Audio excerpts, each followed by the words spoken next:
Hello दोस्तों, मेरा नाम विजय गुर्जर है। चलो कहानी शुरू करें। Welcome to my YouTube channel. Chapter 26। Vanya को यक्षित की बातें सुनकर बहुत शर्म भी आ रही थी। वो उसके मुंह पर हाथ रखते हुए बोली, ये आप बेशर्मों की तरह एक ही बात बार बार रिपीट करके मुझे एम्बैरेस मत कीजिए। वन्या भी सोच में पड़ गई कि आखिर सच में तो यक्षित की बातें सही नहीं है, क्योंकि जिस कॉन्फिडेंस से वो ये सब बोल रहा था, वन्या भी धोखा खा रही थी कि उसकी बातें सच भी हो सकती है। अब आगे वन्या अपने दिमाग पर जोर डालने की कल रात आखिर हुआ क्या था। पर वह जितना ज्यादा जोर डालने की कोशिश करती, उसका सिर उतना ही दर्द से फट रहा था। यक्षित समझ गया कि वन्या को हैंगओवर हो रहा है। उसने एक मेड को पहले ही लेमोनेड लाने का ऑर्डर दे दिया था, क्योंकि उसे पता था कि वन्या को उठने के बाद इसकी जरूरत पड़ेगी। जब यक्षित ने उसे बहुत परेशान होते हुए देखा तो उसने उसे सताने का सिलसिला बंद करते हुए उसके करीब आया और उसके चेहरे पर आ रहे बालों को कान के पीछे करते हुए बोला, डोंट वरी, कल रात हमारे बीच कुछ नहीं हुआ। तुम्हारे ऊपर तो मुझे बिल्कुल भरोसा नहीं था, इसलिए मैंने तुम्हें पहले ही रोक लिया। अगर नहीं रोकता तो पता नहीं क्या कर बैठती तुम। ये कहकर वह वन्या को टीस करने लगा, पर उसकी बातें सही थी। वन्या तो शर्म के मारे लाल हो गई थी। उसने झट से यक्षित के सीने में अपना मुंह छिपा लिया। यक्षित को तो पहले से ही पता था कि सुबह वन्या का यही हाल होने वाला है। वह वन्या की इस क्यूट हरकत पर स्माइल करने लगा और उसे अपनी बाहों में कसते हुए बोला, मुझे लगा नहीं था इतनी बोल्ड हरकतें करने के बाद तुम इस तरह से शर्मा कर मेरे सीने में छिप जाओगी। उद्धरण चिन्ह। वन्या को तो अब और ज्यादा शर्माने लगी। यक्षित ने थोड़ी देर बाद आहिस्ते से वन्या की कमर को पकड़कर खुद से अलग किया और उसके होठों की तरफ झुकने लगा। वन्या उसकी आंखों में खोकर देखते हुए बोली, आप ये क्या कर रहे हैं? उद्धरण चिन्ह। यक्षित उसके होठों के नजदीक आकर बड़े ही सिडक्टिव वे में बोला, कल रात की बातें तुम इतनी जल्दी भूल गई। बट यू डोंट वरी, तुम्हारा हस्बैंड है तुम्हें सब याद दिलाने के लिए। यक्षित के इतना बोलते ही वन्या का गला सूखने लगा। यक्षित उसके गालों पर अपना उंगली चलाते हुए बोला, क्या हुआ बेबी, तुम ठीक हो ना? वन्या डरी सहमी सी हाँ में सिर हिला देती है। यक्षित अपनी बातें जारी रखते हुए बोला, कल रात तुम ही मेरे लिप्स को टेस्ट करने के लिए पागल हो रही थी।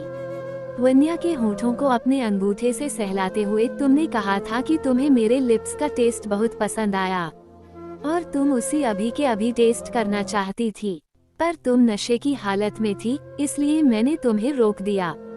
पर अब जब तुम पूरे होश में हो तो मैं तुम्हारी ये विश पूरी करना चाहता हूँ। उद्धरण चिन्ह। वन्या अपनी बड़ी बड़ी आंखों से यक्षित को ही देख रही थी। उसे समझ ही नहीं आ रहा था कि वह ऐसी हरकतें कर सकती है। यक्षित उसके होठों की तरफ झुकते हुए बोला, चलो आज मैं तुम्हें दिखाता हूँ कि किस कैसे की जाती है। वन्या तो यक्षित की तरफ देखती ही रह गई। उसे समझ नहीं आ रहा था कि वह अभी कैसे रिएक्ट करे, क्योंकि उसे थोड़ा थोड़ा पता तो चल गया था कि उसने यक्षित से ये सब कहा था। वन्या रिएक्ट कर पाती इससे पहले ही यक्षित ने अपने होठों से वन्या के होठों को दबोच लिया और उसे किस करने लगा।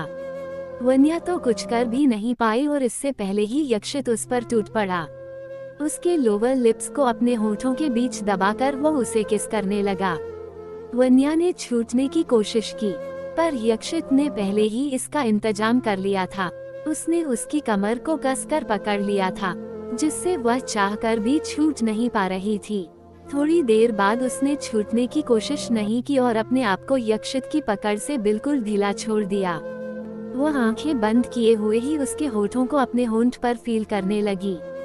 जब यक्षित ने ये फील किया तो उसकी किस और डीप होने लगी, पर इस किस का सिलसिला ज्यादा देर तक जारी नहीं रहा। वेद अपने छोटे छोटे कदमों से यक्षित के कमरे में आ गया, जिससे न चाहते हुए भी यक्षित को वन्या को रिलीज करना पड़ा। वह थोड़ी देर तक उसे और किस करना चाहता था। अब जाकर वन्या को राहत मिली। वेद अपने छोटे छोटे हाथों का सहारा लेते हुए बेड पर डैडी कहते हुए चढ़ गया। वन्या उसके सिर पर प्यार से हाथ फेरते हुए मन ही मन बोली, थैंक्स बेटा, आज आपने अपनी मम्मा को डैडी से बचा लिया। यक्षित ने भांप लिया कि वन्या क्या सोच रही है। वह वेद को अपनी बाहों में लेते हुए वन्या की तरफ झुक गया और उसके कानों के पास अपने होंठ ले जाकर बोला, इस बार तो तुम बच गई, पर नेक्स्ट टाइम तुम्हें बचाने के लिए कोई नहीं होगा। वन्या बड़ी बड़ी आंखों से यक्षित को देखने लगी। यक्षित उसके गालों को सहलाते हुए बोला, ऐसे मत देखो बेबी, वरना मैं खुद को कंट्रोल नहीं कर पाऊंगा। उद्धरण चिन्ह। वन्या झट से इधर उधर देखने लगी। यक्षित को वन्या की सिचुएशन देखकर बहुत मजा आ रहा था। वह वेद को अपने सीने से अलग करते हुए उसके मासूम से चेहरे को देखने लगा। वेद अपने डैडी को देखते हुए बोला, गुड मॉर्निंग डैडी। उद्धरण चिन्ह। यक्षित अपने बेटे के गालों में किस करते हुए बोला, गुड मॉर्निंग मेरा बेटा। उद्धरण चिन्ह। वेद अपनी मम्मा के बाहों में हाथ डालते हुए बोला, गुड मॉर्निंग मम्मा। वन्या उसके गुलाबी होंठों पर किस करते हुए बोली, गुड मॉर्निंग मेरा बच्चा। यक्षित शरारत भरी निगाहों से वन्या को देख रहा था। वन्या ने ये नोटिस कर लिया, इसलिए वो यक्षित से नजरें चुराने लगी और उसे इस बात का भी अंदाजा हो गया था कि यक्षित के दिमाग में कुछ तो खुरापात चल रहा है। वह वेद को अपनी गोद में लेते हुए बोला, बेबी आपको नहीं लगता मम्मा को बिल्कुल आपकी तरह ही प्यारी सी किस्सी देकर आपके डैडी को गुड मॉर्निंग विश करना चाहिए। छोटा वेद भला अपने डैडी के खतरनाक इरादों को कैसे समझ सकता था, पर उसे अब अपनी मम्मा को अपने डैडी को किस्सी देते हुए देखना था।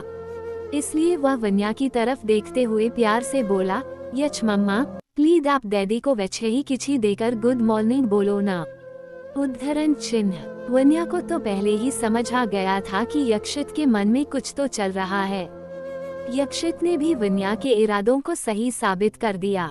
वन्या घूरकर यक्षित की तरफ देखने लगी और मन ही मन बोली, मुझे अभी अभी दबोचने के बाद भी इनका मन नहीं भरा। उद्धरण चिन्ह। अपनी मम्मा को यूं सोच में गुम देखकर वेद अपने छोटे छोटे हाथों से वन्या के हाथ को हिलाते हुए बोला, मम्मा आप डैडी को किस्सी दो ना। उद्धरण चिन्ह। वन्या भी अपने बेटे को अपने बाहों में भरते हुए बोली, बेबी ऐसी प्यारी प्यारी किसेस आप जैसे क्यूट बेबीज को दी जाती है, डैडी को नहीं। ओके। उद्धरण चिन्ह। वेद अपने डैडी के काम को आसान करते हुए मासूमियत में बोला, मम्मा डैडी भी तो क्यूट है ना, बिल्कुल मेरी तरह। वन्या अब अपने बेटे की मासूम से जवाब पर क्या ही बोले। यक्षित तो मन ही मन बहुत खुश हो रहा था। आज उसे अपने बेटे पर प्राउड फील हो रहा था। वन्या यक्षित के चेहरे की तरफ झुकते हुए उसे सॉफ्ट किस करके गुड मॉर्निंग बोलकर पीछे हट रही होती है। तभी यक्षित एक बार फिर उसके होठों को अपने होठों के बीच दबोच लेता है। जब से उसने उसे पहली बार किस किया था, उसे एक बार और किस करने की चाहत आ गई। ऐसा करते हुए यक्षित वेद की आंखों पर अपने एक हाथ रख देता है और वन्या को एक बार फिर डीपली किस करने लगता है। वन्या देख पा रही थी कि यक्षित ने किस तरह वेद की आंखों को अपने हाथों से कवर किया हुआ है। ये देखकर वह मन ही मन मुस्कुराने लगती है और इसलिए उसकी इस क्यूट हरकत पर वह यक्षित को किस बैक भी करती है। जब वह जी भर कर अपनी इच्छा पूरी कर लेता है तो वन्या को रिलीज कर देता है। उसे तो अब भी वन्या को छोड़ने का मन नहीं कर रहा था, पर अभी उसका प्यारा बेबी भी वहीं पर था और ज्यादा देरी तक वो उसकी आंखों पर अपने हाथ नहीं रख सकता था। इसलिए उसने वन्या को छोड़ दिया, पर इससे पहले ही उसने वन्या को एक लव बाइट भी दी उसके होठों पर, ताकि वह इस किस को भुला ना पाए। यक्षित के अचानक बाइट करने से वन्या चीख पड़ी। अब तक यक्षित ने वेद के आंखों में से अपने हाथ हटा लिए थे। उसकी चीख सुनकर वेद वन्या की तरफ अपनी मासूम आंखों से देखते हुए बोला, क्या हुआ मम्मा, आप ठीक हो? उद्धरण चिन्ह। वन्या यक्षित की तरफ घूरते हुए बोली, हाँ बेटा मैं ठीक हूँ। उद्धरण चिन्ह। वेद मासूमियत में बोला, मम्मा आप जोल छे क्यों तिल्लाई, आपको किसी किले ने बाइट किया? उद्धरण चिन्ह। वन्या अपने होठों को सहलाते हुए यक्षित की तरफ देखकर बोली, हाँ बेटा आपकी मम्मा को एक जहरीले कीड़े ने बाइट कर दिया। वन्या को खुद को इस तरह से घूरता देख यक्षित मन ही मन स्माइल कर रहा था। वन्या यक्षित को इग्नोर करते हुए वेद को अपनी गोद में बिठाकर बोली, क्या बात है मेरा बेबी, बहुत क्यूट लग रहा है। उद्धरण चिन्ह। वेद वन्या की तरफ देखते हुए स्माइल करके बोला, मम्मा आज वेदांश की बेस्ट फ्रेंड आचता का बर्थडे है, इसलिए वेदांश ने भी क्यूट क्यूट कपड़े पहने हैं। उद्धरण चिन्ह। वन्या उसके गालों को सहलाते हुए बोली, अरे वाह, आज मेरे बेबी की बेस्ट फ्रेंड का बर्थडे है। तो बच्चा, आपने उसके लिए क्या गिफ्ट लिया है? यक्षित दोनों माँ बेटे की प्यारी प्यारी बातों को स्माइल करते हुए सुन रहा था। वेद अपने हाथों से बताते हुए बोला, मम्मा वेदांश ने अपनी बच्ची के लिए इतना सारा चॉकलेट खरीदा है। वन्या उसकी मासूमियत पर स्माइल किए बिना रह नहीं पाई। उसने उसके गालों पर किस कर लिया। वेद बैग से नीचे उतरने की कोशिश करने लगा तो यक्षित ने उसे अपनी बाहों में भरते हुए कहा, बेबी आप कहाँ जा रहे हो? डैडी मैं किंडरगार्टन जा रहा हूँ, वहाँ आचता मेला वेट कर रही होगी। यक्षित अपने बेटे की मासूमियत से भरी बातें सुनकर स्माइल करने से खुद को रोक नहीं पाया और उसे बैग से नीचे उतार दिया। वेद फुदकते हुए कमरे से बाहर निकल आया। उसके जाते ही यक्षित एक बार फिर अपनी शरारत भरी निगाहों से वन्या को देखने लगा। वन्या जो अभी भी यक्षित के बाइट किए हुए होठों को सहला रही थी, उसकी नजर यक्षित पर पड़ गई जो प्यासी नजरों से अभी भी उसे ही देख रहा था। जैसे ही वो उसकी तरफ बढ़ने लगा, वन्या उसे रोकते हुए बोली, अभी इतनी जोर से काटने के बाद भी आपका पेट नहीं भरा, जो अभी भी भूखी नजरों से मुझे देख रहे हैं। उद्धरण चिन्ह। उसकी इस क्यूटनेस पर यक्षित को बहुत प्यार आ रहा था। वो उसकी कमर को कसकर पकड़ लेता है और अपनी तरफ खींचते हुए बोला, बेबी उसे लव बाइट कहते हैं। और रही बात मेरी भूखी नजरों की, तो मुझे तुम्हारी क्यूटनेस से अब प्यार हो गया है, इसलिए अब तो मैं तुम्हें चाहकर भी खुद से दूर नहीं रख पाऊंगा। उद्धरण चिन्ह। वन्या अपनी टिमटिमाती आंखों से यक्षित को देखने लगी। एक बार फिर उसे सिर दर्द होने लगा तो यक्षित ने उसे लेमोनेड पिला दिया, जिससे थोड़ी ही देर में उसका सिर चकराना बंद हो गया। उसे जब लगा कि वन्या अब ठीक है तो उसने उसे अपनी बाहों में उठाकर वॉशरूम की तरफ ले गया और उसे बाथटब में बिठाते हुए बोला, खुद से नहा लोगी या मैं हेल्प करूं? उद्धरण चिन्ह। वन्या उसे घूरते हुए बोली, कितने बेशर्म हैं आप, आपको शर्म नहीं आती ऐसी बातें करते हुए? उद्धरण चिन्ह। यक्षित उसे टीस करते हुए बोला, जान अभी तुमने मेरी बेशर्मी देखी कहाँ है? वन्या को एक आंख मारते हुए वो वॉशरूम से बाहर आ गया। वन्या तो उसे देखती ही रह गई। जब से वन्या ने उसे किस किया था, यक्षित पर तो जैसे उसका एक अलग ही नशा चढ़ा हुआ था। थोड़ी देर बाद वन्या शॉवर लेकर बाहर आ गई। उसने देखा कि यक्षित अभी भी सोफे पर बैठा हुआ है। वन्या अभी बाथरोब में थी। उसके बाल अभी गीले थे और उनमें से एक भीनी भीनी खुशबू आ रही थी। वो यक्षित की तरफ देखते हुए बोली, आप ऑफिस नहीं गए आज? उद्धरण चिन्ह। यक्षित वन्या को अपनी तरफ खींचकर उसे अपनी गोद में बिठा लेता है। वन्या उठने की कोशिश करती है तो वो उसकी कमर को कसकर पकड़ लेता है और फ्लर्ट करने के अंदाज में बोला, जिसकी तुम जैसी खूबसूरत बीवी हो, वो भला अपनी बीवी को छोड़कर ऑफिस कैसे जाए? उद्धरण चिन्ह। यक्षित की बातें सुनकर वन्या का एक बार फिर गला सूखने लगा। उसकी ऐसी बातें सुनकर उसकी धड़कनें बढ़ जाया करती थी। वो अपने धड़कनों को काबू में करते हुए बोली, मैं देख रही हूँ आपको, कल से आप बहुत अजीब अजीब बिहेव कर रहे हैं। उद्धरण चिन्ह। यक्षित उसके डर को और बढ़ाते हुए बोला, तुम जानना नहीं चाहोगी मेरे इस चेंज्ड बिहेवियर का राज?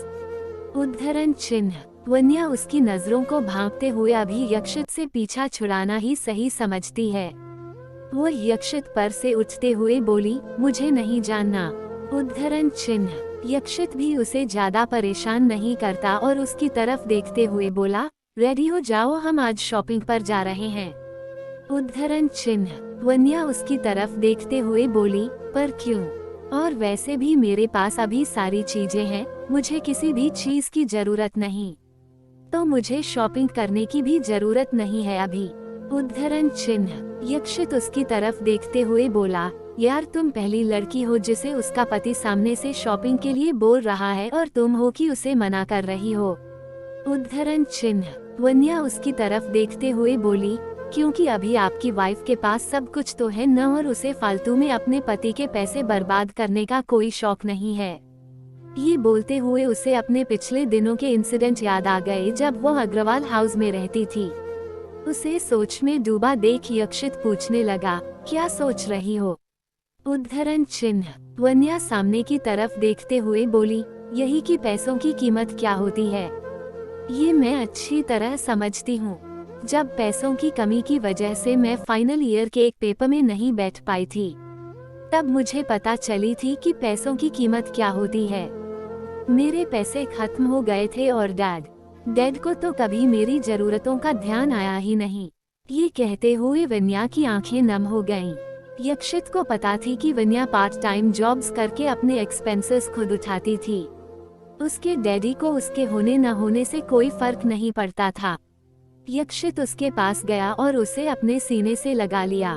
फिर थोड़ी देर बाद वो उससे अलग हुआ और उसके गालों को अपने हाथों में भरते हुए बोला, वन्या, तुम अब यक्षित राय सिन्हानिया की वाइफ हो। अब तुम्हें पैसों के बारे में सोचने की बिल्कुल भी जरूरत नहीं है। इन सब का ख्याल रखने के लिए तुम्हारा पति है। उद्धरण चिन्ह। वन्या अपनी नम आंखों से यक्षित को देखने लगी, जो बिना कहे ही उसकी बातें समझने लगा था। उसके बिना बताए ही वो उसकी तकलीफ जान लेता था।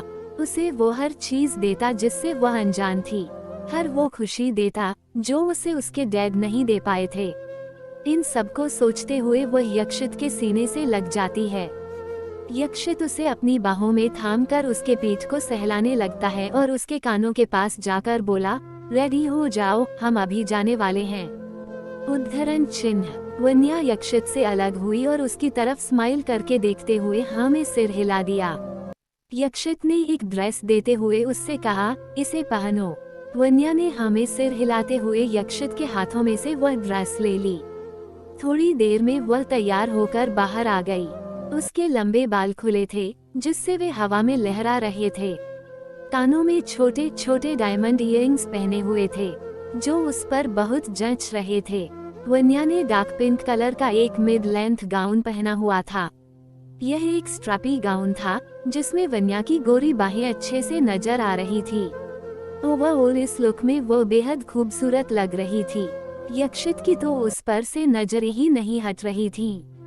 वह स्माइल करते हुए यक्षित की तरफ देखकर बोली, कैसी लग रही हूँ? उद्धरण चिन्ह। यक्षित अब क्या ही बोले। वन्या तो उसकी इमेजिनेशन से भी ज्यादा खूबसूरत लग रही थी। वह आहिस्ते से उसके करीब आया और उसके होंठों की तरफ बढ़ते हुए बोला, बेबी, आज जान लेने का इरादा है क्या?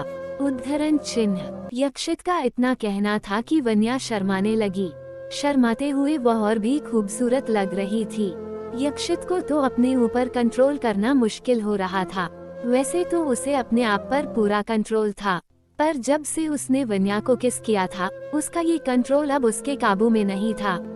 यक्षित को अपनी होठों की तरफ बढ़ता देख वन्या को लगा कि यक्षित एक बार फिर उसके मुलायम होठों को बेरहमी से काट देगा, इसलिए वह अपने होठों पर अपना हाथ रखते हुए मासूमियत से बोली, नहीं, मुझे अभी अपने होंठ नहीं कटवाने।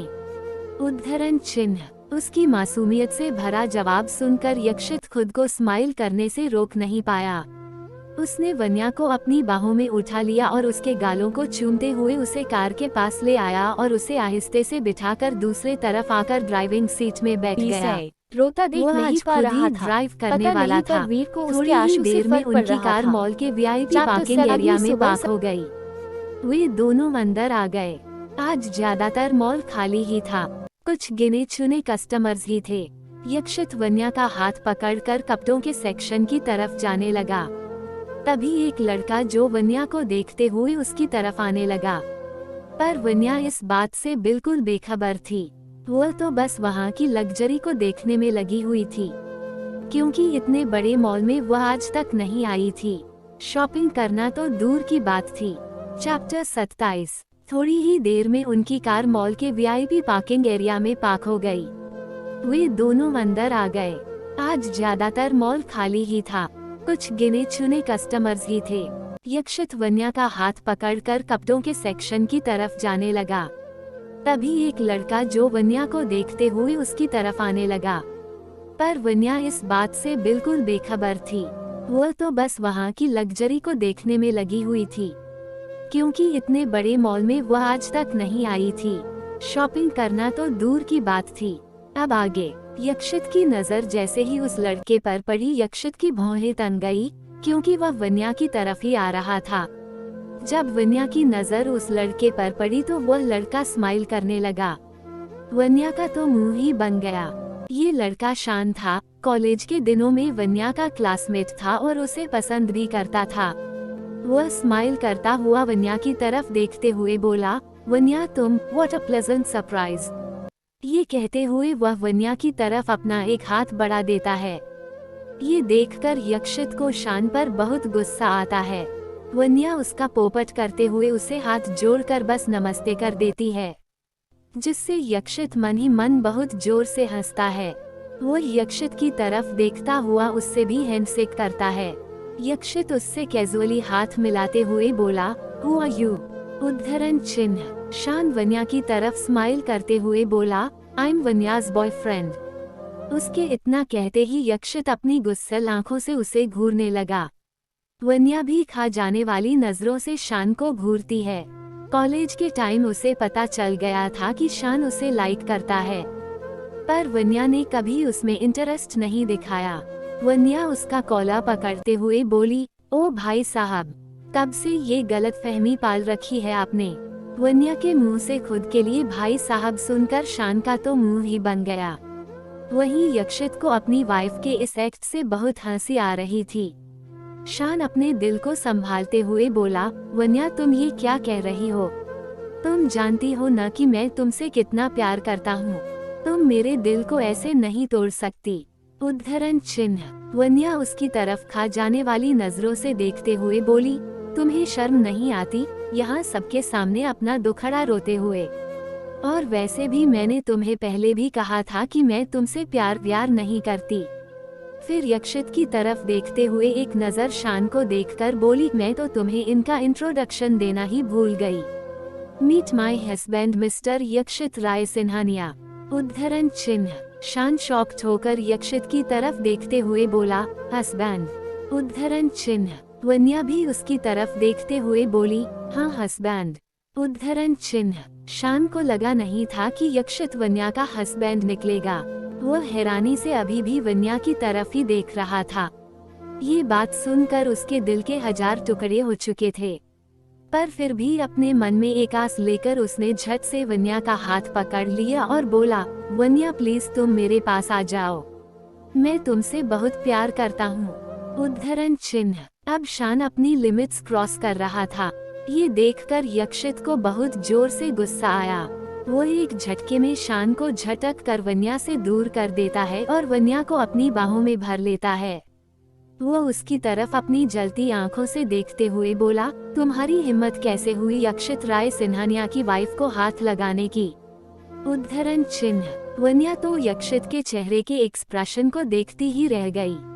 उसके चेहरे पर उसके लिए एक पॉजिटिवनेस, एक पागलपन साफ साफ नजर आ रहा था। उसके गुस्से को देखकर एक बार के लिए तो शान भी डर गया। वो यक्षित के बारे में नहीं जानता था, इसलिए उसकी बीवी को हाथ लगाने की गलती कर बैठा। पर अभी भी शान ये झूठी उम्मीद लिए हुए था कि वन्या उसकी हो सकती है, पर अभी उसने रिएक्ट करना सही नहीं समझा और वहां से चलता बना। उसके जाने के बाद भी यक्षित बहुत गुस्से में था। उसका चेहरा डार्क हो चुका था, जिसे देखकर एक बार के लिए वन्या भी डर गई। वो यक्षित के चेहरे को देखते हुए उसके सीने में अपना सिर रख देती है और बोलती है, यक्षित प्लीज आप शांत हो जाइए। उद्धरण चिन्ह। यक्षित एक नजर वन्या के मासूम चेहरे को देखता है, जो कि उसे देखकर सहम गई थी। उसने खुद को संभाला और वन्या के सिर को किस करके शॉपिंग के लिए आगे बढ़ने लगा। सबसे पहले वे दोनों साड़ियों के सेक्शन में जाने लगी। यक्षित का एक इम्पोर्टेंट फोन कॉल आ गया था, इसलिए वह उसे अटेंड करते हुए आगे जाने लगा। एक्साइटमेंट में वन्या उससे आगे निकल गई। वहाँ एक से बढ़कर एक डिजाइनर साड़ियों का कलेक्शन था। वहाँ ऐसी कोई भी साड़ी नहीं थी जो वन्या को पसंद न आ रही हो। वन्या उन सबको आस भरी नजरों से देखने लगी। यक्षित कॉल पर बातें कर रहा था, पर अभी भी उसका पूरा ध्यान वन्या पर था। वन्या एक स्टैच्यू के सामने आकर खड़ी हो गई, जिसमें एक बेहद ही खूबसूरत डार्क पिंक कलर की डायमंड वर्क से चमचमाती साड़ी बहुत ही एलिगेंट तरीके से ड्रेप की हुई थी। वन्या अपनी टिमटिमाती आंखों से उस साड़ी को देख रही थी। नो डाउट उसे यह साड़ी पहली नजर में ही भा गई थी, पर जैसे ही उसने प्राइस टैग पर एक नजर घुमाया, उसका सिर चकराने लगा। इसके साथ ही उसके सारे अरमानों पर पानी फिर गए, क्योंकि यह साड़ी पूरे 10 लाख की थी।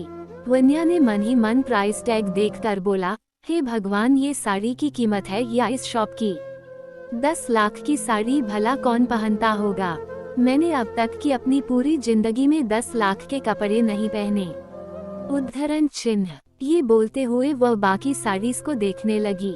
सभी साड़ियां एक से बढ़कर एक थी और साथ ही इनकी कीमतें भी एक से बढ़कर एक थीं। कोई भी साड़ी 1 लाख से कम की नहीं थी। ये देखकर वन्या को यक्षित पर गुस्सा आ रहा था। वो उसे कोसते हुए बोली, ये यक्षित भी न, पता नहीं मुझे इतने महंगे मॉल में लेकर क्यों आ गए। कितना अच्छा मैंने प्लान किया था कि वो लोकल मार्केट के शॉप नंबर 4 से शॉपिंग कर लेती। वहाँ 1000 में ही कितनी अच्छी अच्छी साड़ियाँ मिल जाती है। पता नहीं यहाँ पर तो एक रुमाल की प्राइस भी 10-20 हजार रुपए होंगे। उद्धरण चिन्ह।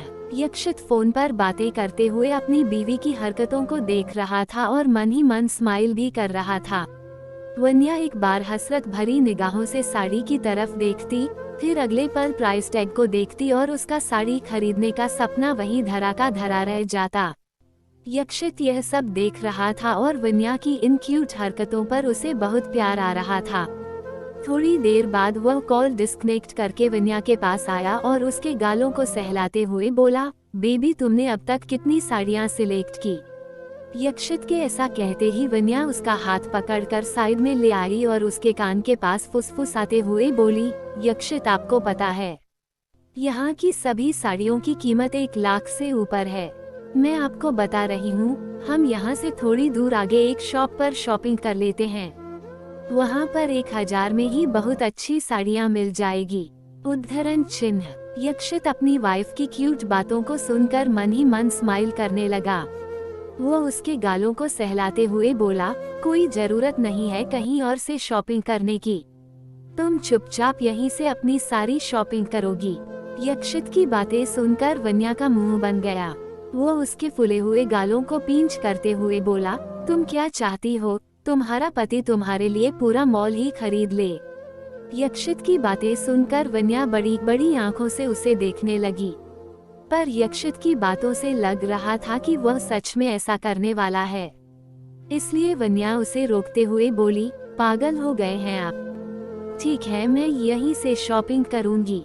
एक बार सोचते हुए बोली, पर यक्षित, यहाँ की साड़ियाँ सच में बहुत। वन्या ने इतना ही कहा था कि यक्षित ने उसके होठों पर अपनी उंगली रख दी और उसे चुप कराते हुए बोला, शुश।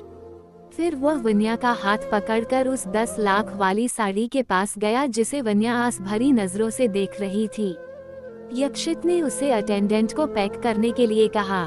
उसके बाद एक एक करके उसने उन सभी साड़ियों को पैक कराया जिस पर वन्या ने अपनी नजर डाली थी। साथ ही उसने भी अपनी पसंद से कुछ साड़ियां पैक करवाईं जो वन्या पर बहुत जंचने वाली थी। साड़ियों के बाद यक्षित ने वन्या के लिए कुछ वेस्टर्न ड्रेसेस भी पैक करवाए। पहले यक्षित ने उन कपड़ों में वन्या को इमेजिन किया, फिर उसे पैक करवा लिया। लगभग 3 घंटे की शॉपिंग के बाद वे वहां से बाहर आ गए। वन्या तो पूरी तरह से थक चुकी थी, इसलिए उसने कार में बैठते ही यक्षित के कंधे पर अपना सिर रख दिया और सो गई। यक्षित वन्या के सिर पर किस करते हुए कार स्टार्ट कर देता है। थोड़ी देर बाद दोनों सिन्हानिया मैंशन पहुंच जाते हैं। यक्षित सर्वेंट्स को कहकर सारे शॉपिंग बैग अपने कमरे में रखवा देता है। जब दोनों अंदर जाते हैं तो अनिल जी वहीं हॉल में बैठे हुए होते हैं। वन्या एक नजर उनकी तरफ देखती है। अनिल जी आज भी यक्षित को इग्नोर कर रहे होते हैं। ये देखकर वन्या को अच्छा नहीं लगता। वो अनिल जी से सीधे पूछना चाहती थी कि क्यों वे यक्षित के साथ ऐसे बिहेव कर रहे हैं। क्यों एक बार वे अपने आंखों के पर्दे हटाकर यक्षित की जगह पर खुद को रखकर नहीं देख रहे। पर अभी ये सब कहना ठीक नहीं होता, इसलिए वन्या चुप ही रही। यक्षित भी अनिल जी को इग्नोर करता हुआ ऑफिस के लिए निकलने लगा तो वन्या ने उसका हाथ पकड़कर उसे रोक लिया और बोली, आप कहाँ जा रहे हैं? उद्धरण चिन्ह, ऑफिस जा रहा हूँ, तुम लंच कर लेना ओके। ये बोलते हुए यक्षित वहाँ से निकल गया। वन्या कुछ बोलने वाली थी पर इससे पहले ही यक्षित वहाँ से निकल चुका था। वन्या को ये बात पता थी कि यक्षित ने भी लंच नहीं किया है। वन्या अनिल जी की तरफ देखते हुए बोली, डैड आपने लंच कर लिया? अनिल ने हाँ बेटा कहा। तो वन्या उनसे वेद के बारे में पूछते हुए बोली, और वेद किंडरगार्टन से आ गया। उद्धरण चिन्ह, अनिल जी ने हाँ में सिर हिलाया। तो वन्या उनकी तरफ देखते हुए बोली, डैडी आप रेस्ट कीजिए और याद से विटामिन के कैप्सूल्स ले लीजिएगा, मुझे कोई लापरवाही नहीं चाहिए।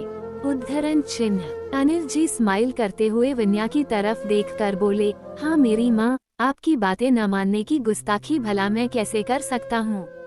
ये बोलते हुए वह अपने कमरे की तरफ चले गए। उनके जाने के बाद वन्या सामने की तरफ देखते हुए बोली, बस मेरी एक और बात मान लीजिए डैडी, फिर आपकी ये बेटी आपसे कुछ नहीं मांगेगी। उद्धरण चिन्ह, वन्या फिर वेद के कमरे में गई। उसका प्यारा बेटा अभी सो रहा था। वन्या उसके पास गई और उसके सिर पर प्यार से हाथ फेरते हुए उसके गालों को चूम लिया और उसके क्यूट से ब्लैंकेट से उसे कवर कर दिया और नीचे आ गई। कुछ सोचते हुए वह सीधे किचन में गई। उसने सोचा कि वह लंच बनाएगी और यक्षित और अपने लिए लंच पैक करके यक्षित के ऑफिस जाएगी, क्योंकि उसे पता था कि यक्षित ने भी लंच नहीं किया है। वह लंच रेडी करने में लग गई। उसने यक्षित का फेवरेट इटालियन डिश बनाया था जो यक्षित को काफी पसंद था। रोज की तरह आज भी खाने में से बहुत अच्छी खुशबू आ रही थी। थोड़ी देर वेट करने के बाद वह टिफिन बॉक्स पैक करके यक्षित के ऑफिस के लिए निकल गई। वन्या को ऑटो से सफर करने की आदत थी, इसलिए उसे ध्यान ही नहीं आया कि वह कार में से भी यक्षित के पास जा सकती है। उसने पहले ही युवान से यक्षित के ऑफिस का एड्रेस ले लिया था। वह सिन्हानिया मेंशन से बाहर आकर ऑटो का वेट करने लगी। थोड़ी ही देर में उसे एक ऑटो मिल गया और वह यक्षित के ऑफिस के लिए निकल गई। चैप्टर 28। उसने पहले ही युवान से यक्षित के ऑफिस का एड्रेस ले लिया था। वह सिन्हानिया मेंशन से बाहर आकर ऑटो का वेट करने लगी। थोड़ी ही देर में उसे एक ऑटो मिल गया और वह यक्षित के ऑफिस के लिए निकल गई। अब आगे। थोड़ी ही देर में वन्या की ऑटो एक चमचमाती आसमान चूमती ऑफिस बिल्डिंग के सामने खड़ी हो गई। वन्या तो आज पहली बार यक्षित के ऑफिस में आ रही थी। सामने इतनी ऊंची बिल्डिंग को देखकर वन्या की आंखें चकाचौंध हो गई। वह हैरान होते हुए बोली, ये यक्षित का ऑफिस है। उद्धरण चिन्ह, वन्या ने ऑटो वाले को पैसे दिए और टिफिन बॉक्स लेकर अंदर जाने लगी। यक्षित को कोई आइडिया नहीं था कि वन्या आज उसके ऑफिस आने वाली है। ऑफिस के रिसेप्शन में आकर वन्या ने सीधे ही यक्षित के कैबिन के बारे में पूछा। रिसेप्शनिस्ट वन्या को देखकर एक बार के लिए हैरान रह गई, क्योंकि वह उनके बॉस के कैबिन का एड्रेस पूछ रही थी। वन्या एक पिंक कलर की प्रिंटेड साड़ी पहनी हुई थी, जिसमें वो काफी खूबसूरत लग रही थी। रिसेप्शनिस्ट के पूछने पर वन्या ने बताया कि वह यक्षित की वाइफ है। अब चौंकने की बारी रिसेप्शनिस्ट की थी, क्योंकि उसे बिल्कुल भी आइडिया नहीं था कि उनके बॉस ने शादी कर ली। पर उसने वन्या को यक्षित के कैबिन का एड्रेस बताते हुए कहा, मैम बॉस का कैबिन 56 फ्लोर पर है। उद्धरण चिन्ह, एड्रेस पूछने के बाद वन्या लिफ्ट से होते हुए 56वें फ्लोर पर जाने लगी, जहां यक्षित का कैबिन था। वहां के सभी एम्प्लॉइज वन्या को देख रहे और आपस में खुसूर फुसूर भी कर रहे थे। वन्या यक्षित के कैबिन के बाहर खड़ी हो गई। तभी उसे वहां तेजस और समर्थ दिखे। वन्या को आज ऑफिस में देखकर दोनों वन्या के पास आए और ग्रीट किया। तेजस स्माइल करते हुए बोला, मैडम आप यहाँ। उद्धरण चिन्ह, वन्या, हाँ वो आपके बॉस ने लंच नहीं किया था न, इसलिए मैं उनके लिए लंच लेकर आई हूँ। उद्धरण चिन्ह, समर्थ, पर मैडम बॉस तो अभी एक मीटिंग में बिजी हैं। आप एक काम कीजिए, उनके कैबिन में वेट कीजिए। जैसे ही मीटिंग खत्म होती है मैं बॉस को इन्फॉर्म कर दूंगा। उद्धरण चिन्ह, वन्या ने हमें सिर हिला दिया और यक्षित के कैबिन में आ गई। अंदर आकर वह हैरान रह गई क्योंकि यक्षित का कैबिन बहुत बड़ा और खूबसूरत था। यहाँ के इंटीरियर वर्कप्लेस के अकॉर्डिंग डिजाइन्ड थे। कैबिन रूम में कांच की बड़ी बड़ी विंडोज भी लगी हुई थी। कैबिन के एक तरफ यक्षित का डेस्क था, जहाँ एक राउंड चेयर था और सामने टेबल पर यक्षित का लैपटॉप रखा हुआ था। डेस्क के सामने एक आरामदायक सोफा रखा हुआ था। कैबिन रूम से अटैच्ड वॉशरूम और एक प्राइवेट रूम भी था, जहाँ यक्षित कभी कभी रेस्ट करता था। वन्या टिफिन बॉक्स को टेबल पर रखकर एक चीज को बहुत ध्यान से देख रही थी। तभी एक लड़की जिसका नाम सुहाना था, अपने हाथ में एक फाइल लेकर इतराते हुए यक्षित के कैबिन की तरफ चले आ रही थी। दरअसल सुहाना यक्षित को लाइक करती थी, इसलिए उसने जानबूझकर यक्षित की कंपनी को ज्वाइन किया। वह दिखने में खूबसूरत थी, पर अंदर से वह एक घमंडी किस्म की लड़की थी। वह अक्सर अपनी खूबसूरती पर इतराती रहती थी। अपने फेलो एम्प्लॉइज को यही कहती कि देख लेना, एक दिन बॉस मेरी खूबसूरती के जाल में गिर ही जाएंगे। सबको सुहाना की इस सोच पर बहुत हंसी आती थी, क्योंकि ऐसा तो उसके सपने में भी पॉसिबल नहीं था। वह आज भी फाइल लेकर जबरदस्ती यक्षित के कैबिन में जाने का बहाना करते हुए अंदर जाने लगी। पर आज उसे एक बड़ा सरप्राइज मिलने वाला था। वह जैसे ही अपने बालों को फ्लिप करते हुए बिना नोक किए यक्षित के कैबिन के अंदर जाती है, सामने किसी और लड़की को देखकर सुहाना की भौहें तन जाती हैं। उसे बिल्कुल भी अंदाजा नहीं था कि यह उसके बॉस की वाइफ होगी। वन्या यक्षित के डेस्क के पास खड़ी होकर उसके डेस्क को निहार रही थी और सोच रही थी कि यक्षित यहाँ काम करते हुए कैसे लगते होंगे। ये देखकर सुहाना की आंखें गुस्से से लाल हो गईं। वह वन्या के पास गई और उसके कंधे को पकड़ते हुए अपनी तरफ कर लिया। सुहाना की इस हरकत पर वन्या को बहुत जोर से गुस्सा आया। वह भी आंखें तरेर कर उसकी तरफ देखते हुए बोली, ये क्या हरकतें हैं? उद्धरण चिन्ह। सुहाना भी वन्या की तरफ देखते हुए बोली, वही तो मैं भी तुमसे पूछना चाहती हूँ। कब से देख रही हूँ तुम यक्षित सर के कैबिन की जासूसी कर रही हो। उद्धरण चिन्ह। वन्या उसे वार्न करते हुए बोली, माइंड योर लैंग्वेज वरना बाद में बहुत पछताओगी तुम। उद्धरण चिन्ह। सुहाना शातिर स्माइल करते हुए बोली, अच्छा आखिर हो कौन तुम जो मुझे इस तरह धमकी देने की हिम्मत कर रही हो? जो भी हो पर मेरे यक्षित और उनके कैबिन से दूर रहो। उद्धरण चिन्ह। वन्या अपने हाथों को बांधकर सुहाना की तरफ घूरते हुए बोली, क्या मैं जान सकती हूँ कि तुम कौन हो और इस कैबिन में क्या कर रही हो? उद्धरण चिन्ह। सुहाना भी रूडली बोली, तुमसे मतलब, पर फिर भी मैं अपने बारे में तुम्हें बता ही देती हूँ। मैं सुहाना सहाय यक्षित की गर्लफ्रेंड हूँ। उद्धरण चिन्ह। ये सुनकर वन्या को बहुत जोर से हंसी आ गई। उसे हंसता हुआ देख सुहाना का चेहरा गुस्से से लाल हो गया। वह वन्या को घूरते हुए बोली, तुम हंस क्यों रही हो?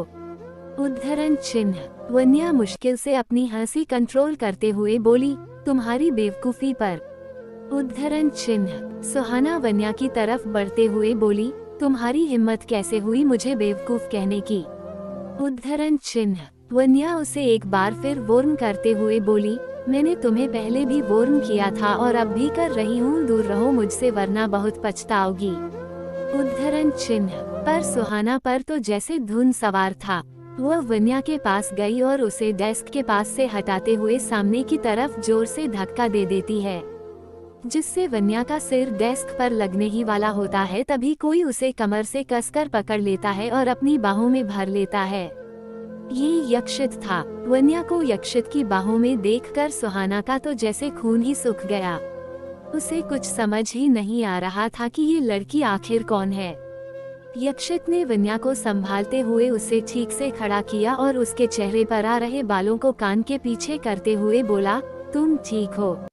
वन्या ने हमें सिर हिला दिया, फिर अपने गुस्से से लाल हो चुके चेहरे के साथ सुहाना की तरफ देखते हुए गुस्से से बोला, तुम्हारी हिम्मत कैसे हुई मेरी वाइफ को धक्का देने की?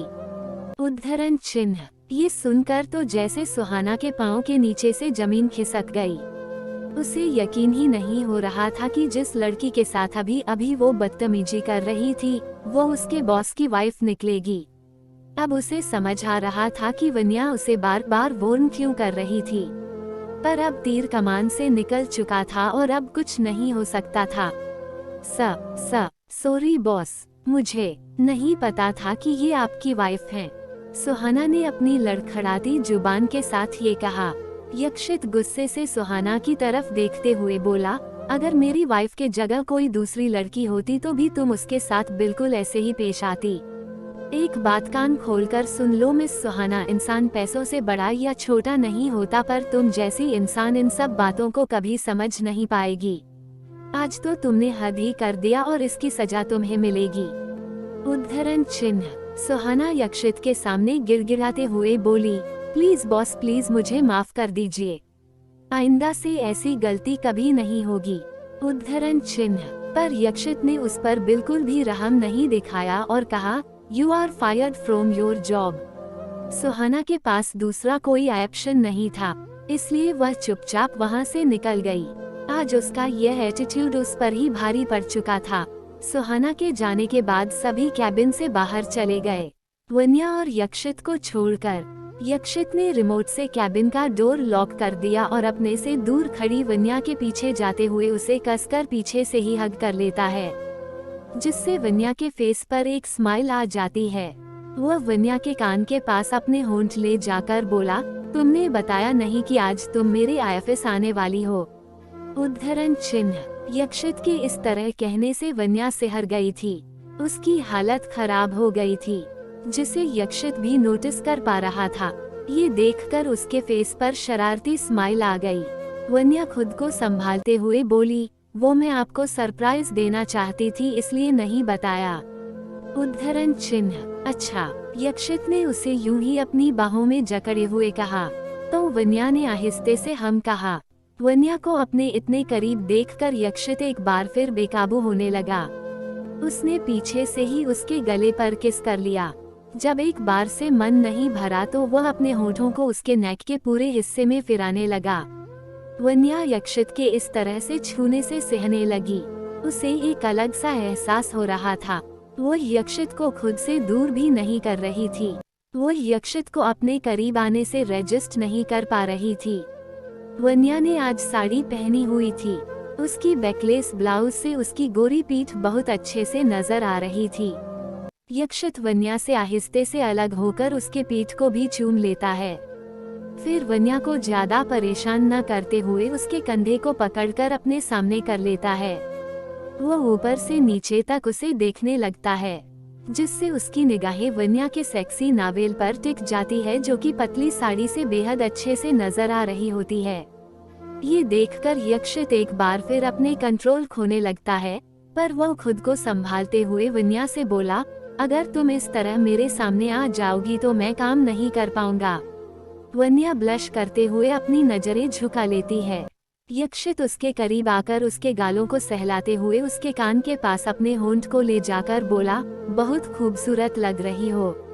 उद्धरण चिन्ह। वन्या एक बार फिर शर्माते हुए अपनी नजरें झुका लेती है। यक्षित अपनी ब्लेजर उतारकर साइड में रख देता है और ऊपर की शर्ट की 2 बटनें खुली कर देता है। अपने स्लीव्स को एल्बो तक मोड़ लेता है। वन्या उसकी तरफ देखते हुए बोली, मैं लंच लेकर आई हूँ, चलिए खा लीजिए।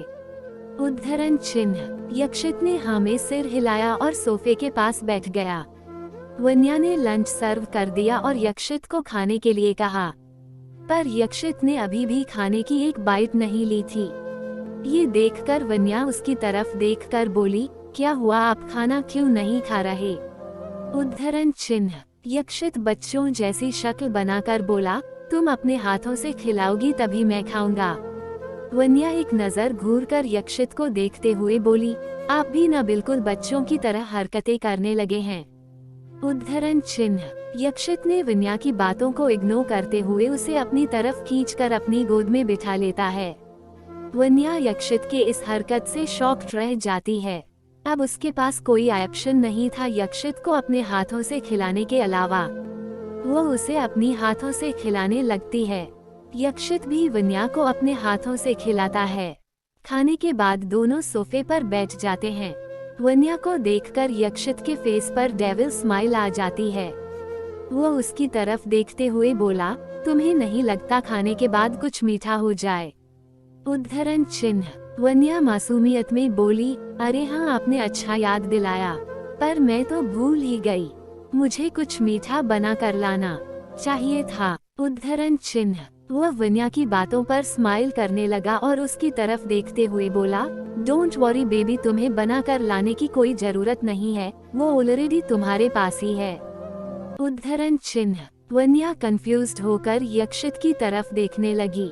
जब तक वह यक्षित को कुछ बोल पाती, यक्षित अपने होठों को वन्या के होठों के करीब ले जाकर अपने होठों के बीच दबाकर उसे किस करने लगता है। चैप्टर 29। वह वन्या की बातों पर स्माइल करने लगा और उसकी तरफ देखते हुए बोला, डोंट वरी बेबी, तुम्हें बना कर लाने की कोई जरूरत नहीं है, वो ऑलरेडी तुम्हारे पास ही है। उद्धरण चिन्ह। वन्या कंफ्यूज्ड होकर यक्षित की तरफ देखने लगी।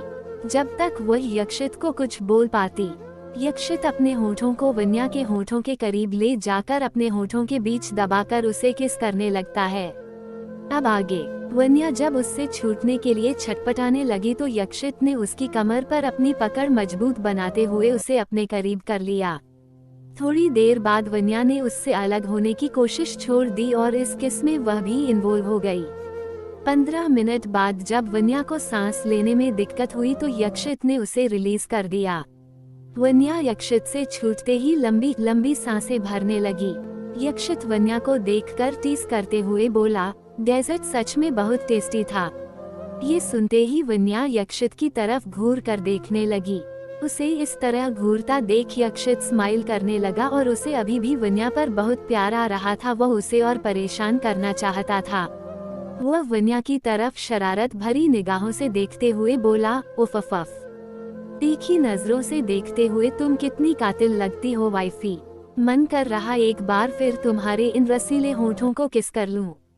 ये कहते हुए वह जैसे ही उसके होठों के करीब जाता है, वन्या यक्षित के मुंह को अपने हाथों से ही कवर कर देती है और बोलती है, बिल्कुल भी नहीं।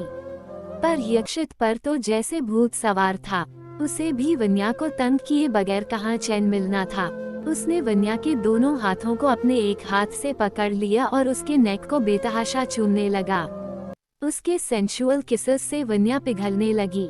उसे किस करते हुए यक्षित उससे अलग होता है, फिर एक नज़र उसकी तरफ देखकर उसे अपनी बाहों में उठाता है और अपने प्राइवेट रूम की तरफ ले जाता है। वहाँ यक्षित की जरूरत का सारा सामान पहले से ही मौजूद था। वह वन्या को बेड पर लेटाकर खुद उसके ऊपर आ जाता है और एक बार फिर उसे किस करने लगता है। उसे जी भरकर किस करने के बाद यक्षित उससे अलग हो जाता है, क्योंकि उसे भी महसूस होता है कि वह इस किस में बहक रहा है। यही सोचकर वह वन्या से अलग हो जाता है। वह उसके कपड़े ठीक करता है और उसके बालों को कान के पीछे करते हुए बोला, थोड़ी देर आराम कर लो। उद्धरण चिन्ह। वन्या हाँ में सिर हिलाती है। यक्षित उसकी तरफ झुककर उसके माथे को चूम लेता है और उसे ब्लैंकेट से अच्छी तरह कवर करके वापस अपने कैबिन में आकर अपने डेस्क पर बैठकर लैपटॉप पर काम करने लगता है। दूसरी तरफ एक विला के लिविंग रूम में, इस लिविंग रूम में 4 लोग बैठे हुए थे, जिनमें से एक पति और पत्नी थे और 2 उनके बच्चे मालूम हो रहे थे। वो औरत जो कि उस आदमी की पत्नी थी, अपने पति और बच्चों को कुछ बताने में लगी हुई थी। बेचारे भाई साहब, उन्हें तो अभी भी यही लगता है कि उनकी प्यारी बेटी और बीवी की मौत की जिम्मेदार उनका बेटा है, पर उन्हें तो कोई आइडिया ही नहीं होगा कि यह काम उनके ही फैमिली में से किसी का है। ये कहते हुए वह औरत एक शातिर हंसी हंसने लगी। वह अपनी बातें जारी रखते हुए बोली, दोनों बाप बेटों के बीच दूरी देखकर मुझे बहुत मजा आता है। आई होप ये दूरी उनकी जिंदगी भर कभी कम न हो और उन दोनों के बीच ये खटटास बनी ही रहे।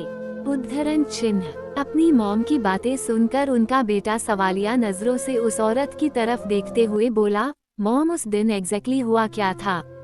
उद्धरण चिन्ह। वो औरत उस दिन की सारी बातें बताने लगती है। जैसे ही उसकी बात पूरी हो जाती है, वो लड़का चौंकते हुए बोला, मॉम इसका मतलब है कि उन दोनों को मरवाने वाली आप हैं। उद्धरण चिन्ह। वो औरत शातिर स्माइल करते हुए बोली, यस माय बॉय, तुमने बिल्कुल ठीक समझा। उन दोनों को स्वर्ग पहुंचाने वाली मैं ही हूँ। उद्धरण चिन्ह। वो लड़का घबराते हुए अपनी मॉम की तरफ देखकर बोला, मॉम क्या आपको भाई से डर नहीं लगता। आप जानती हैं न कि अगर उन्हें इस बारे में पता चल गया तो वो आपको जिंदा नहीं छोड़ेंगे। उद्धरण चिन्ह। वो औरत फिर से शातिर स्माइल करते हुए बोली, पता चलेगा तब न। तुम्हें क्या लगता है इतने सालों बाद भी वो पता नहीं लगा पाया तो अब कौन सा चमत्कार होने वाला है जो वह तुरंत अपनी मॉम और बहन के कातिल का पता लगा लेगा। रिलैक्स बेटा, तुम्हारी मॉम कोई कच्ची खिलाड़ी नहीं है। उसने भी अपनी लाइफ में बहुत सारे दांव पेंच सीखे हैं और उसे मुझ तक पहुंचने में तो कई जन्म लग जाएंगे, मगर फिर भी शायद ही वह मुझ तक पहुंच पाए। उद्धरण चिन्ह। ये कहते हुए वह औरत ओवर कॉन्फिडेंट होकर शातिर हंसी हंसने लगी। उसकी हंसी से पूरा लिविंग एरिया गूंज गया। शाम का वक्त। काम करते करते यक्षित को पता ही नहीं चला कि कब दोपहर से शाम हो गई। जब वह काम करने बैठता तो उसे टाइम की कोई खबर ही नहीं होती थी। काम खत्म होने के बाद उसने लैपटॉप स्क्रीन को बंद किया और अपनी राउंड चेयर पर टिका कर रेस्ट करने लगा। तभी उसे वन्या का ख्याल आया। वह स्माइल करता हुआ अपनी चेयर से उठा और अपने प्राइवेट रूम की तरफ जाने लगा। वह दीवार पर टेक लगाकर सामने बेड पर सोती वन्या के मासूम चेहरे को निहारने लगा। सोते हुए ही उसके बाल उसके चेहरे पर बिखरे पड़े थे। ये देखकर वह उसके करीब गया और उसके बालों को ठीक करने लगा। उसे ठीक करने के बाद वह उसके चेहरे की तरफ झुककर उसके एक एक गालों को बारी बारी से चूम लेता है। वह जैसे ही उसके होठों की तरफ बढ़ने लगता है तभी वन्या नींद में ही यक्षित का हाथ पकड़कर अपने सीने के पास ले जाती है। इससे यक्षित के हाथ वन्या के ब्रेस्ट पर टच हो जाते हैं। इसके साथ ही उसे एक अलग सा एहसास होने लगता है। उसकी बॉडी भी गर्म होने लगती है। वह झट से वन्या से अपना हाथ छुड़ाकर आंखें बंद कर लंबी लंबी सांसें लेकर खुद को कंट्रोल करता है। थोड़ी देर बाद वह खुद को नॉर्मल करते हुए सोती हुई वन्या की तरफ देखकर बोला, किसी दिन ये लड़की मुझे पागल कर देगी। उद्धरण चिन्ह। चैप्टर 30। इससे यक्षित के हाथ वन्या के ब्रेस्ट पर टच हो जाते हैं। इसके साथ ही उसे एक अलग सा एहसास होने लगता है। उसकी बॉडी भी गर्म होने लगती है। वह झट से वन्या से अपना हाथ छुड़ाकर आंखें बंद कर लंबी लंबी सांसें लेकर खुद को कंट्रोल करता है। थोड़ी देर बाद वह खुद को नॉर्मल करते हुए सोती हुई वन्या की तरफ देखकर बोला, किसी दिन ये लड़की मुझे पागल कर देगी। उद्धरण चिन्ह।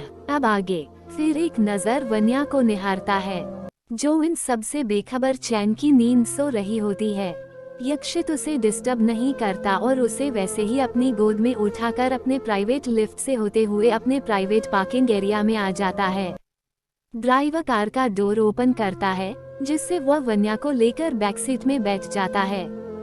ड्राइवर कार स्टार्ट कर देता है।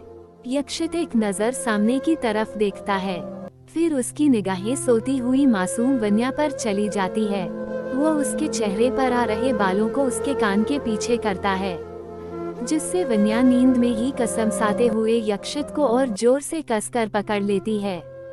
यक्षित स्माइल करता है और वन्या को और जोर से खुद से चिपका लेता है। थोड़ी देर में ही उनकी कार सिन्हानिया मैंशन पहुंच चुकी होती है। यक्षित वन्या को गोद में उठाए हुए ही अंदर जाता है। आस्तिक, भाविक, ध्रुव और एकांत आईएफएस से आ चुके होते हैं। युवान उन सबके साथ बैठकर गप्पे लड़ा रहा होता है। तभी उसका ध्यान अपने भाई और भाभी पर जाती है। सबको अपनी तरफ देखता देख यक्षित उन सबको एक नजर घूर कर देखता है और सबको इग्नोर करते हुए सीढ़ियों से होते हुए अपने कमरे में चला जाता है। युवान और बाकी सब अभी भी उन्हें जाता हुआ देख रहे थे, क्योंकि अभी अभी उन्होंने अपनी आंखों से जो देखा उस पर यकीन ही नहीं हो रहा था। युवान अपनी आंखें फाड़े उनकी तरफ देखते हुए बोला, मैं कोई सपना तो नहीं देख रहा था, कोई मुझे यकीन दिलाओ। उद्धरण चिन्ह। युवान का इतना कहना था कि आस्तिक ने उसे जोर की चिमटी काटी, जिससे युवान की जोर से आह निकल गई। वह आस्तिक की तरफ घूर कर देखने लगा। आस्तिक इनोसेंट सा फेस बनाकर बोला, तुमने ही तो कहा था कि मुझे यकीन दिलाओ, मैं तो सिर्फ तुम्हारा काम कर रहा था। उद्धरण चिन्ह। युवान ने उस जगह को रब करते हुए कहा, यकीन दिलाने के लिए कहा था ना कि इस सीन को कभी न बुला पाऊं, इसके लिए जोर से चिमटी काटने को। फिर उसका ध्यान अपने भाई और भाभी पर गया। वह खिले हुए फेस के साथ बोला, ओ तो इसका मतलब है कि भाई सच में भाभी के प्यार में इतने रोमांटिक हो गए हैं। I am so happy to see them like that. Thank God, अब एक बार फिर मैं एक छोटे से बेबी का चाचू बन जाऊंगा। उद्धरण चिन्ह। उसकी खुशी देख सभी हंसने लगे। एकांत उसे टीस करते हुए बोला, लगे हाथ तुम भी शादी कर लो, फिर अपने बेबी और बॉस के बेबी दोनों के साथ खेल लेना। उद्धरण चिन्ह। युवान घूरकर एकांत को देखता है और बोलता है, तुम्हें शर्म नहीं आती ये कहते हुए? मैं तो अभी बच्चा हूँ, अभी मेरी उम्र भाई के बच्चों से खेलने की है, न कि अपने बच्चों के साथ। इतना कहकर वह अपने दांत दिखा देता है। फिर सबकी तरफ एक नजर देखते हुए बोला, अगर शादी के बारे में इतना ही सोच रहे हो तो पहले तुम सब खुद को देखो। उम्र निकली जा रही है, 2 साल बाद तो तुम सब बूढ़े लगोगे, इसलिए मेरी मानो तो जल्दी से अपने लिए लड़की ढूंढ लो, वरना अपनी ही शादी में दूल्हे के बजाय दूल्हे के डैड लगोगे तुम सब। इतना कहकर वह फिर से बत्ती सी दिखाने लगा। आस्तिक उसकी तरफ घूरकर देखते हुए बोला, तुम्हारे कहने का क्या मतलब है? हम सब बूढ़े और तुम अभी बच्चे हो। तुम तो ऐसे कह रहे हो जैसे हमारी उम्र 50 से पार हो चुकी है। अभी भी हम सब 29 के हैं और तुम हमसे मात्र 6 साल ही छोटे हो। उद्धरण चिन्ह। 29 के हो इसलिए तो कह रहा हूँ, अगले साल तुम सब 30 के हो जाओगे, फिर तो बूढ़े ही लगोगे न। उद्धरण चिन्ह। ध्रुव अपनी आईब्रो रेस करते हुए बोला, कहाँ लिखा है कि 30 के बाद इंसान बूढ़ा हो जाता है? उद्धरण चिन्ह। तभी दादाजी वहाँ आ जाते हैं। वह सबको मंडली जमाए बैठे देख पूछने लगते हैं, और भाई ये इतनी इम्पोर्टेंट चर्चा किस बात पे चल रही है? ये कहते हुए वे सोफे पर बैठ जाते हैं। युवान अपनी बत्ती सी दिखाते हुए बोला, शादी पे बड़ी। शादी से ख्याल आया, बड़ी ये सब शादी करने की सोच रहे हैं तो लगे हाथ आप भी मेरे लिए एक दादी तो ले ही आओ। दादाजी ने एक नजर घूरकर युवान को देखा, फिर अपनी छड़ी उस पर बरसाते हुए बोले, नालायक तू फिर से शुरू हो गया। सबसे पहले तो इसका ही काम तमाम करो। उद्धरण चिन्ह। ये सुनकर सभी जोर जोर से हंसने लगे। भाविक दादाजी की तरफ देखते हुए बोला, दादाजी एक से काम नहीं चलने वाला और आराम से 2-3 छड़ी और बरसा सकते हैं अपने इस प्यारे पोते पर। एक बार फिर सभी हंसने लगे। युवान घूरकर भाविक को देखते हुए बोला, तुम्हें बड़ा मजा आ रहा है तो आ जाओ न, तुम भी चख लो इस छड़ी का स्वाद। उद्धरण चिन्ह। मुझे कोई शौक नहीं, तुम्ही को ये मुबारक हो। उद्धरण चिन्ह। युवान भाविक की तरफ देखते हुए बोला, भगवान करे तुम्हारी शादी एक ऐसी लड़की से हो जो रोज तुम्हें घर के सारे काम करवाए और काम ना करने पर तुम्हें झाड़ू से मारे।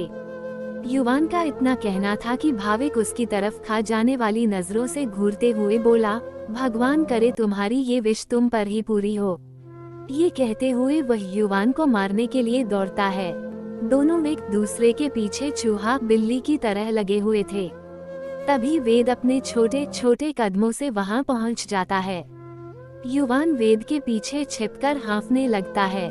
वह हाँफते हुए वेद की तरफ देखकर बोला, थैंक यू बेटा, आपने एक बार फिर अपने इस क्यूट से चाचू को बचा लिया। वेद अपनी टिमटिमाती आंखों से युवान को देखने लगा, फिर भाविक के पास आकर बोला, भाविक अंकल, आप तातू को क्यों परेशान कर रहे हो? उद्धरण चिन्ह। भाविक वेद को अपनी गोद में उठाकर सोफे के पास बैठाते हुए बोला, क्योंकि बेबी आपके चाचू मेरी शादी ऐसी लड़की से करवाना चाहते हैं जो भी मुझे बहुत काम करवाए। वेद को शादी वर्ड बहुत इंटरेस्टिंग लगा। वह दादाजी की तरफ देखते हुए बोला, भले दादू ये शादी क्या होती है? उद्धरण चिन्ह। दादाजी अब सोच में पड़ गए कि इस छोटे से बच्चे को शादी का मतलब कैसे समझाए। युवान अपनी मोटी बुद्धि का इस्तेमाल करते हुए वेद की तरफ देखते हुए बोला, बेटा जब आप किसी लड़की से दोस्ती करके अपने पास अपने घर ले आते हो तो उसे शादी कहते हैं। युवान की बातें सुनकर सभी बड़ी बड़ी आंखों से उसकी तरफ देखने लगते हैं, जैसे कह रहे हों, क्या सचमुच इसे ही शादी कहते हैं? उद्धरण चिन्ह। युवान सबकी तरफ ऐसे घूरता है जैसे कह रहा हो, इससे बेटर आइडिया है तुम लोग के पास, अगर नहीं तो चुपचाप मान लो कि इसे ही शादी कहते हैं। कोई कुछ नहीं कहता। वेद को शादी का ये कॉन्सेप्ट बहुत पसंद आता है। वह दादाजी के पास जाकर बोला, भले दादू, तब तो वेदांश भी शादी करेगा और अपने जैसी क्यूट सी फ्रेंड को अपने घर लाएगा। उद्धरण चिन्ह। सभी वेद की बातों को सुनते रह गए। किसी को उम्मीद नहीं थी कि यह छोटा बच्चा ऐसा जवाब देगा। दादाजी वेद को अपनी गोद में बिठाकर बोले, बेटा, शादी बड़े लोगों की जाती है, आप जैसे क्यूट बेबीज की नहीं। जब वो बड़े हो जाओगे तो हम सब आपकी शादी भी करा देंगे। उद्धरण चिन्ह। वेद दादाजी की बात मानते हुए हाँ में सिर हिला देता है। फिर उनकी गोद से उतरकर यक्षित और वन्या के कमरे की तरफ जाने लगता है, क्योंकि उसे अपनी मम्मा को देखने का मन कर रहा था। यक्षित वन्या को बेड पर आराम से लेटा देता है और वॉशरूम में जाकर फ्रेश हो जाता है। फिर अपने कपड़े भी चेंज कर लेता है। बाहर आकर वह सोफे पर बैठ जाता है और थोड़ी देर आराम करता है। फिर उसकी निगाहें अपने आप सोती हुई अपनी क्यूट वाइफ पर चली जाती है। वो उसके पास जाता है। वन्या के बालों की कुछ लंठें बार बार उसके होंठों को सहलाने में लगी हुई थी। ये देखकर यक्षित का दिल एक बार फिर मचल गया। उसने आहिस्ते से उसके बालों को साइड किया और उसे किस करने के लिए जैसे ही अपने होंठों को वन्या के होंठों के पास ले जाने को हुआ, वेद फुदकते हुए उनके कमरे में आ गया, जिससे यक्षित की किस अधूरी रह गई। वेद फुदकता हुआ ही बोला, डैडी। फिर वह अपने छोटे छोटे हाथ और पैरों के सहारे बेड पर चढ़ गया। यक्षित स्माइल करते हुए उसे अपनी बाहों में भर लेता है और आहिस्ते से उसके सॉफ्ट गालों को चूम लेता है। वेद अपने डैडी के गले में अपने छोटे छोटे हाथों को बांध लेता है और बोलता है, डैडी, मैं मम्मा से मिलने आया था। उद्धरण चिन्ह। यक्षित वेद को अपनी बाहों में भरते हुए बोला, लेकिन बेबी, आपकी मम्मा तो अभी सो रही हैं। उद्धरण चिन्ह। वेद अपनी क्यूट वॉइस में बोला, नो प्रॉब्लम डैडी, मैं मम्मा को बच दूर से ही देख लूंगा। यक्षित वेद को अपनी गोद में बिठाकर उसके गालों को चूम लेता है। फिर दोनों बाप बेटे सोती हुई वन्या को निहारने लगते हैं। यक्षित वन्या की मासूमियत में खो चुका होता है कि तभी वेद की प्यारी सी आवाज उसके कानों में पड़ती है, डैडी, मम्मा छोते हुए कितनी क्यूट लगती हैं ना, बिल्कुल मेरी तरह। उद्धरण चिन्ह। यक्षित वेद के गालों को चूमते हुए बोला, हाँ बेटा, आपकी मम्मा बिल्कुल आपकी तरह ही बहुत क्यूट हैं। उद्धरण चिन्ह। अब वेद अपने मॉम डैड की मौत को भुला चुका था। अब यक्षित और वन्या ही उसके मॉम डैड थे, जो उससे अपनी जान से ज्यादा प्यार करते थे। वेद भी यक्षित और वन्या को अपने माँ बाप के रूप में पाकर बहुत खुश था। दोनों बाप बेटे एक बार फिर वन्या को देखने में खो गए। तभी वेद ने कुछ ऐसा कहा जिससे यक्षित उसकी तरफ देखता ही रह गया, डैडी, जब मैं बड़ा हो जाऊंगा तो मैं बिल्कुल मम्मा जैसी लड़की से शादी करूंगा। उद्धरण चिन्ह। यक्षित उसके सिर को प्यार से सहलाते हुए बोला, बेटा, पहले आप बड़े हो जाओ, फिर मैं और आपकी मम्मा इस बारे में सोचेंगे, ओके।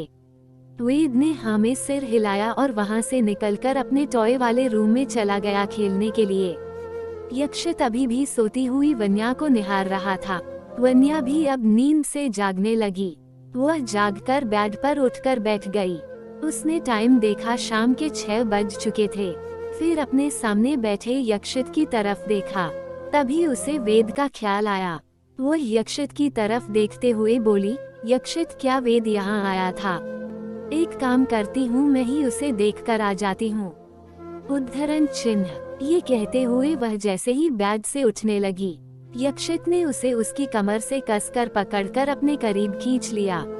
इससे पहले कि वन्या कुछ कहती, यक्षित उसके चेहरे पर आ रहे बालों को कान के पीछे करते हुए बोला, यार, तुम्हारा पूरा ध्यान तो अपने बेबी पर ही होता है, तभी तो अपने बेबी के डैडी पर भी ध्यान दे दिया करो। ये बोलते हुए वह वन्या के होंठों की तरफ झुकने लगता है तो वन्या अपने हाथ यक्षित के होंठों पर रख देती है और एक नजर उसे घूरकर देखते हुए बोली, किसके अलावा और कुछ सूझता है आपको? जब देखो तब किस किस करते रहते हैं। उद्धरण चिन्ह। ये सुनकर यक्षित स्माइल करता है और वन्या को अपने नीचे करते हुए खुद उसके ऊपर आ जाता है। यक्षित के इस तरह से करीब आ जाने से वन्या अनकंफर्टेबल हो जाती है। यक्षित उसे टीस करने के लिए उसके होंठों के बेहद करीब जाता है और कहता है, यार, कैसी वाइफ हो तुम? नॉर्मली वाइफ्स चाहती हैं कि उनका हस्बैंड उनके साथ रोमांटिक हो, और एक तुम हो जो अपने हैंडसम हस्बैंड को इस तरह से इग्नोर कर देती हो। उद्धरण चिन्ह। वन्या के दिल की धड़कनें तो पहले ही बढ़ चुकी थी यक्षित के इस तरह से कहने से। वो उसे और बेचैन करने के लिए अपने होठों को वन्या के कान के पास ले जाता है और गहरी सांस छोड़ते हुए बोला, डोंट यू सी मैं तुमसे कितना प्यार करने लगा हूँ। उद्धरण चिन्ह। वन्या तो ये सुनकर शॉक्ड ही रह जाती है। उसे अभी भी यकीन नहीं हो रहा था यक्षित ने उससे जो कहा था। उसे इस तरह हैरान देखकर यक्षित स्माइल करता है और उसके ऊपर से उठते हुए उसे भी उठाकर बेड पर बिठा देता है और कहता है, इस तरह से शॉक्ड होने की कोई जरूरत नहीं है, जाओ जाकर फ्रेश हो जाओ। उद्धरण चिन्ह। वन्या हाँ में सिर हिलाती है और थोड़ी देर में ही फ्रेश होकर बाहर आ जाती है। यक्षित वहीं सोफे पर ही बैठा हुआ एक फाइल रीड कर रहा होता है। जब वन्या बाहर आती है तो यक्षित उसे अपने पास बुलाता है। वो अपने छोटे छोटे कदमों से उसके पास जाती है और उससे थोड़ी दूरी पर उसके बगल में बैठ जाती है। यक्षित ने अपने लिए कॉफी और वन्या के लिए टी ऑर्डर की होती है, जो कि टेबल पर रखा हुआ था। यक्षित एक नज़र वन्या को देखता है, फिर उसे अपनी गोद में बिठा लेता है, जिससे वन्या के हाथ अपने आप यक्षित के चेस्ट पर चले जाते हैं।